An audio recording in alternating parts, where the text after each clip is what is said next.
అందరికీ నమస్తే అండి. జనసేన పార్టీ ఎమ్మెల్యే అరవ శ్రీధర్ దాదాపుగా 2 నెలల కిందట కొన్ని తీవ్రమైన ఆరోపణల్లో చిక్కుకున్నారు. ఆ ఆరోపణల్లో ప్రాథమికంగా వాస్తవాలు కూడా ఉన్నాయి. ఆయన మహిళతో వీడియో కాల్స్ మాట్లాడిన మాట వాస్తవం. ఆ వీడియో కాల్లో ఆయన అసభ్యంగా కనిపించిన మాట, ప్రవర్తించిన మాట వాస్తవం. అర్ధనగ్నంగా కనిపించిన మాట కూడా వాస్తవం. సో ఇన్ని వాస్తవాలు బయటకు కనిపించిన తర్వాత ఆయన్ను పార్టీ కార్యక్రమాలకు దూరంగా పెట్టారు. కానీ పార్టీ నుంచి సస్పెండ్ చేయలేదు. తెలుగుదేశం పార్టీలో ఆయన ఒక ఎమ్మెల్యే గారి మీద, అలాగే సచివాడ ఎమ్మెల్యే గారి మీద ఇలాగే ఆరోపణలు వస్తే అంటే ఆయన డైరెక్ట్ కనిపించారులే వీడియోలో. దాంతో ఆయన ఇమీడియట్గా పార్టీ నుంచి సస్పెండ్ చేశారు. కానీ ఈ జనసేన ఎమ్మెల్యే విషయంలో ఎందుకో ఆలోచిస్తున్నారు. జస్ట్ పార్టీ కార్యక్రమాలకు దూరం పెట్టారు. అండ్ వైసీపీ అధికారంలో ఉన్నప్పుడు గతంలో కొంతమంది ఎమ్మెల్యేల మీద ఎటువంటి ఆరోపణలు వచ్చినప్పుడు ఎమ్మెల్యేల మీద, ఎంపీల మీద ఖండించారు తప్ప వాళ్ళని సస్పెండ్ కూడా చేయలేదు. ఇప్పుడు ఇదంతా నేను ఎందుకు చెప్తున్నానంటే, ఆయన్ను పార్టీ నుంచి సస్పెండ్ చేయకపోవడం బహుశా ఆయనకు అదనపు బలాన్ని ఇచ్చిందేమో. నా పార్టీ నన్నేమీ చెయ్యదు, నేనేం చేసుకున్నా పర్లేదు అని ఆయనకు, ఆయన అనుచరులకు పార్టీ పెద్దల నుంచి ఏమైనా భరోసా లేదని వాళ్ళు భావించారేమో. ఎందుకంటే నిన్న ఆ అరవ శ్రీధర్తో వీడియో కాల్లో కనిపించిన మహిళ ఎవరైతే ఎమ్మెల్యే మీద ఆరోపణలు చేశారో, ఎవరైతే ఎమ్మెల్యే మీద ఫిర్యాదు చేశారో ఆ మహిళ అండ్ ఆమె తరపున లాయర్ అండ్ ఆమె సోదరుడు ముగ్గురు కూడా రోడ్డు మీద కనిపించారు వీళ్ళకి, జనసేన పార్టీ వాళ్ళకి. నిన్న పార్లమెంటు ఉభయ సభల్లో రాజధాని బిల్లు ఆమోదం పొందిన సందర్భంగా రాష్ట్ర వ్యాప్తంగా నియోజకవర్గాల కేంద్రాల్లో ర్యాలీలు జరుగుతున్నాయి, సంబరాలు చేసుకుంటున్నారు. ఈ సంబరాల్లో భాగంగా నిన్న రైల్వే కోడూరులో ఆ జనసేన పార్టీ నాయకులు అండ్ ఎమ్మెల్యే గారు వీళ్ళందరూ ఉన్నప్పుడు, నిజానికి ఎమ్మెల్యే గారు కారు లోపల ఉన్నారంట, బయట లేరంట. బయట ఎమ్మెల్యే గారు అనుచరులు, ముఖ్య జనసేన నాయకులు వీళ్ళందరూ ఉన్నారు. సో వీళ్ళుండగా ఈ మహిళ ఎవరైతే వీణా అనే మహిళ అండ్ ఆమె సోదరుడు లాయర్ వీళ్ళందరూ కనిపించేసరికి వాళ్ళకి ఇమీడియట్గా కోపం వచ్చింది. వీళ్ళని చూసి కోపం ఆపుకోలేకపోయారు. ఆపుకోలేక వీళ్ళ మీద దాడి చేశారు. ఎవరో జనసేన పార్టీ నాయకుడు, మరి తాతంశెట్టి నాగేంద్ర లేదంటే ఇంకెవరో కొంతమంది పేర్లు ఉన్నాయిలే. సో వాళ్ళు కర్ర పట్టుకొని ఈ మహిళను కొట్టిన వీడియో కూడా సోషల్ మీడియాలో వైరల్ అవుతుంది.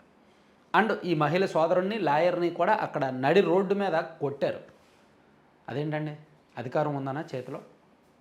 ఎమ్మెల్యేని సస్పెండ్ చేయకుండా ఎంతకాలం కాపలా కాస్తారు? ఎమ్మెల్యేని సస్పెండ్ చేయకపోవడం ఒక తప్పు. సరే, అక్కడ ఆ మహిళ ఎటువంటిదైనా ఇప్పుడు ఆ మహిళ మీద కూడా కొన్ని ఉంటాయి, నాణ్యానికి రెండు వైపులు ఉంటాయి. కాబట్టి ఇక్కడ పూర్తిగా ఎమ్మెల్యేదే తప్పనలేం. ఆ మహిళ వైపు కూడా కొంత ఉంటుంది. లేదంటే నిప్పులేందో పొగరాదు అంటారు కదా, ఇద్దరి పాత్ర ఉండొచ్చు వాళ్ళిద్దరూ కలిసిన సందర్భాల్లో, వీడియో కాల్స్ మాట్లాడిన సందర్భాల్లో.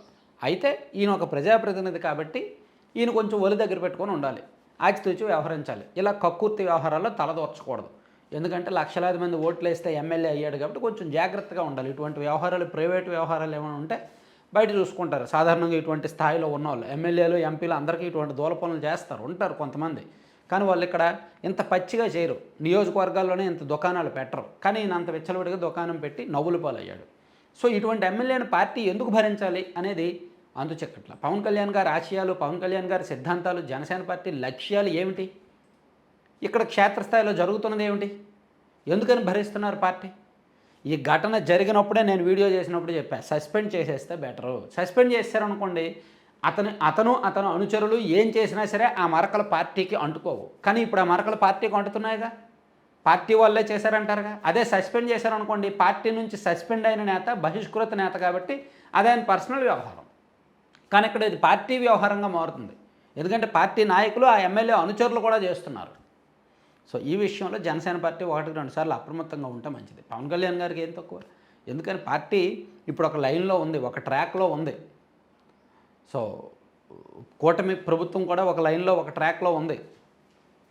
ఇటువంటి టైంలో ఇటువంటి చీప్ వ్యవహారాలు, ఎమ్మెల్యేలు బయటపడడం, వాళ్ళని పార్టీ ఇంకా ఎంకరేజ్ చేస్తుండడం, పార్టీ ప్రోత్సహిస్తుండడాన్ని వాళ్ళు అలుసుగా తీసుకొని ఇంకా నడి రోడ్డు మీద బరి తెగించేలా దాడి చేయడం తప్పు.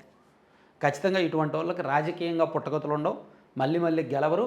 ఆ ప్రభావం పార్టీ మీద, ప్రభుత్వం మీద ఉంటుందనే విషయం కూటమి పెద్దలు గ్రహించాలి. ఖచ్చితంగా ఎఫెక్ట్ ఉంటుంది. నడి రోడ్డు మీద మహిళను అలా కొడతారండి? వాళ్ళకేం హక్కు ఉంది? వాళ్ళకేం రైట్ ఉంది? అసలు ఎందుకు కొడతారు? కొట్టాల్సిన అవసరమే ఉంది? ఆమె వెళ్ళి కేసు పెడితే లీగల్గా ఎదుర్కోండి, అంతే తప్ప రోడ్డు మీద కొట్టడానికి ఆ పవర్ ఇచ్చింది. సో ఖచ్చితంగా ఇది తప్పే.